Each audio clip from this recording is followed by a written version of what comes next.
Hello everyone. It's my great honor to have a chance to share my study, Quantitative Histogram Analysis on Intracranial Atherosclerosis. I'm Shi Zhang, coming from Shanghai Hospital of Shanghai, and I'm now studied in University of Cambridge.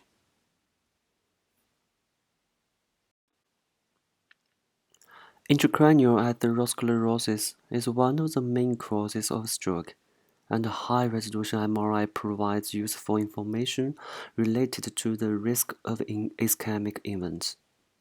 The previous studies illustrated that radiomics could be used to identify the symptomatic plaque.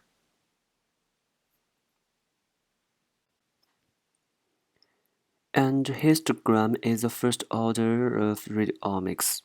So, this study aims to evaluate whether the histogram approach can provide additional value in differentiating capillary plaque from non-capillary plaque, on top of traditional imaging features.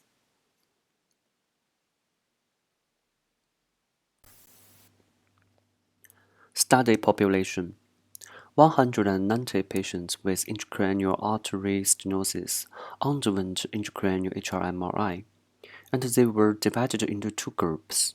The one group was capillary group, and the other was non-capillary group. In the right figure, the inclusion and exclusion criteria were shown.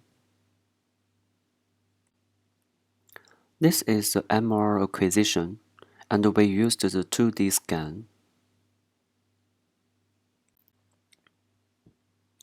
Imaging analysis. First, we do the analysis on traditional features. Each plaque were classified as capillary or non-capillary with consideration of patient's clinical presentation and finding in brain MRI. When multiple stenosis were present along the artery, classification were based on the plaque at the location of maximum stenosis. Lumen and outer wall boundary were manually segmented using CMR2 software, and the degree of stenosis, lumen area, vessel area, IPH, plaque burden, plaque volume, enhancement ratio were measured. Second, we do the analysis on histogram features. Two experienced reviewers using imaging software to draw the RI of the plaque and get the histogram parameters. Skewness, kurtosis, and coefficient variation were commonly used. Their formulas were shown as followed. And the pictures show how to get the plaque and how to get the histogram plots. The statistical analysis could be divided into two parts. The one part was univariate analysis, and the other were multivariate logistic regression. Results: for the clinical features, hypertension were significantly associated with corporate lesions.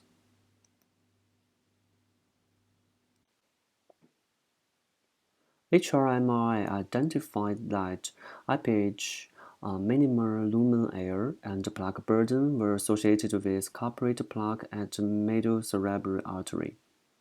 IPH and enhancement ratio in CET1 imaging were the only two significant features differentiating corporate and non-corporate plaque at the basilar artery.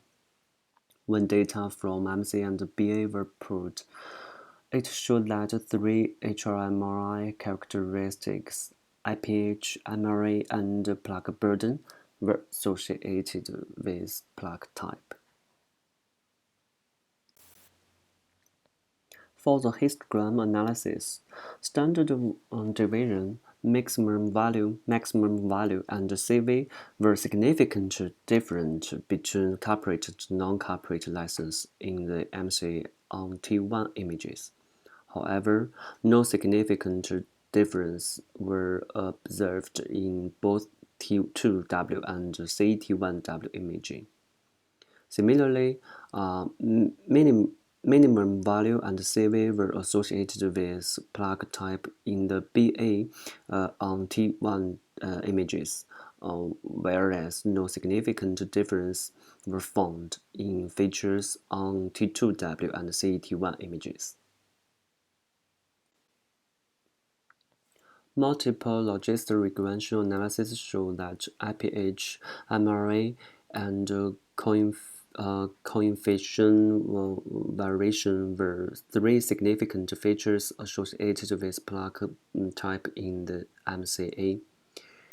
And the enhancement ratio in CT1W, IPH, and CV were significantly associated with the plaque type for lesions in basilar artery. The combination of three features improved AUC value. We can see the right curves on the feature. The excellent agreement of the parameters from histogram analysis indicated that the identification of lesions boundary were highly reproducible. Results. Features on hrMRI provided complementary values over luminal stenosis. The dispersion of signal intensity in histogram analysis was a predictive parameter. Thanks.